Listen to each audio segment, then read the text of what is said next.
एक शाम प्राची टीवी पर सीरियल देख रही होती है। तभी उसकी सास वहां आती है। अरे सीरियल में तो ऐसे मग्न है जैसे आज रात का खाना पड़ोसी आकर बनाएंगे। मुझे पता ही नहीं था आपने अपने बेटे की शादी पड़ोस में भी की हुई है। हैं? मतलब? मतलब इस घर में सारा काम बहू ही करती है, आप तो सिर्फ खर्राटे मारती हैं। अच्छा जी, फिलहाल तो तुम आराम फरमा रही हो, चलो जाओ, ये मेरे टीवी देखने का समय है। आहा, इसीलिए मुझे भगाया जा रहा है। सॉरी, अब तो बिल्कुल नहीं जाऊंगी। प्राची की इस बात पर दोनों सास बहू के बीच टीवी रिमोट के पीछे बच्चों जैसे छीना झपटी शुरू हो जाती है, जिसके बीच श्लोक भी काम से घर वापस आ जाता है। हाँ, आज मेरी चूहे बिल्ली की जोड़ी किस बात पर झगड़ रही है? अरे तेरे बीवी मुझे टीवी ही नहीं देखने दे रही। अरे तुम्हारी मम्मी मुझे खाना बनाने के लिए फोर्स कर रही है। अरे वाह, ऐसे बेतुके रीजन पर तो बच्चे भी झगड़ा नहीं करते। अरे मुझे कुछ मत बोल, सब इसने ही शुरू किया है। हाँ हाँ, जैसे आप तो बहुत दूध की धूली है ना। अरे बस दोनों चुप। प्राची जाओ, खाने की तैयारी करो। और माँ तुम छोड़ो, तुम्हें क्या बोलूं, शांति से अपना सीरियल देखो, मुझे दोबारा लड़ने की आवाज सुनाई नहीं देनी चाहिए। ऐसा बोलकर श्लोक वहां से चला जाता है, जिसके पीछे पीछे प्राची भी कुछ न कुछ बड़बड़ाते हुए रसोई में चली जाती है। हाँ हाँ, सासू जी को तो कुछ बोलेंगे ही नहीं, बस मुझ पर ही हुक्म चलता है, खाना बनाओ, जैसे मैं इनके घर में खाना बनाने के लिए आई हूँ। इसी तरह शाम बीतती है और रात को श्लोक और प्राची की सास खाना खाकर सोने चले जाते हैं, लेकिन प्राची गुस्से में कुछ खाए बिना काम में ही लगी रहती है। इस घर में किसी को घंटा फिक्र नहीं पड़ता, मैं खाऊं या भूखी रहूं। प्राची कुछ देर के लिए रसोई से बाहर जाती है और जैसे ही वापस आती है तो वहां दूध का भरा ग्लास देखकर हैरान रह जाती है। फिक्र पूरी है, बस दिखाना नहीं है।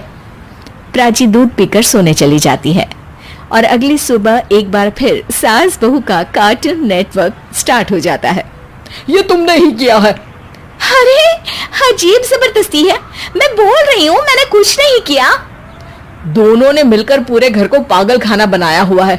यहाँ कोई नॉर्मल इंसान तो रह ही नहीं सकता, इसीलिए अब पड़ोसी क्या रिश्तेदार भी घर आने से कतराते हैं।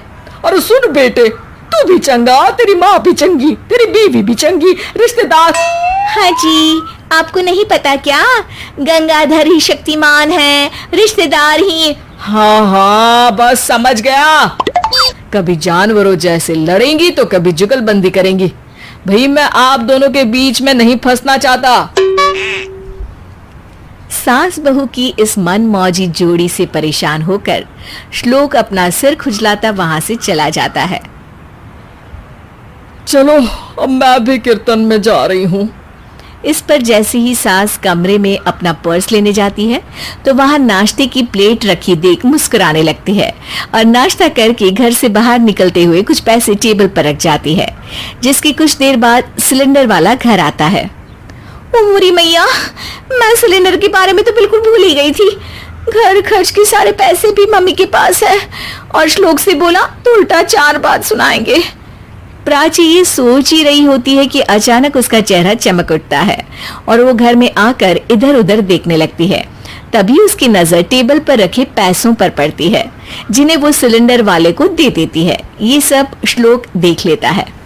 अच्छा बेटे, इतना बड़ा घोटाला, सबके सामने मैं तेरी दुश्मन और पीठ पीछे तेरी मेरी यारी। इस पर श्लोक एक प्लान बनाता है और शाम को सब एक साथ बैठे होने पर बोलने लगता है। माँ, तुम दोनों की बहुत लड़ाई होती है, इसलिए मैं सोच रहा हूँ कि प्राची को उसके घर छोड़ाऊं, इससे वो भी खुश रहेगी और तुम भी। अचानक श्लोक की ये बात सुनकर सास बहू शौक से उसकी तरफ देखती है। अरे ऐसे कैसे घर छोड़ाओगे, मुझे कहीं नहीं जाना। अरे तुमने बोला नहीं पर मैंने सुन लिया, तुम्हें मम्मी के साथ रहना अच्छा नहीं लगता, मुझे पता है। अरे वो अरे जब बहू खुद कुछ काम बोले तो वो तुझे सुनता नहीं, और अब जो इसने बोला ही नहीं वो तू समझ गया। जब उसे नहीं जाना तो फिर जबरदस्ती क्यों कर रहा है? अच्छा, फिर आपको मौसी के घर छोड़ाता हूँ, बस अब आप दोनों एक घर में एक छत के नीचे नहीं रह सकती। मैं इस टॉम एंड जेरी की जोड़ी को और नहीं झेल सकता। है? ऐसे कैसे नहीं रह सकते? तुम्हें इतनी दिक्कत है तो तुम्हारा बोरिया बिस्तर पैक कर देती हूँ, लेकिन मम्मी जी कहीं नहीं जाएंगी। बिल्कुल यही सुनना था मुझे।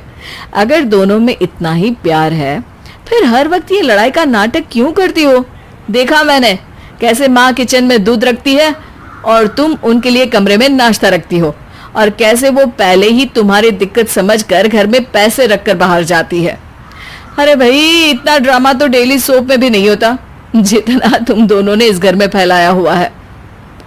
तू हमें टॉम एंड जेरी बोलता है ना, तो याद कर वो दोनों भी एक दूसरे को बाहर वालों की बुरी नजर से बचाने के लिए हमेशा सबके सामने लड़ते थे, लेकिन अकेले में दिक्कत के समय मदद भी तो करते थे।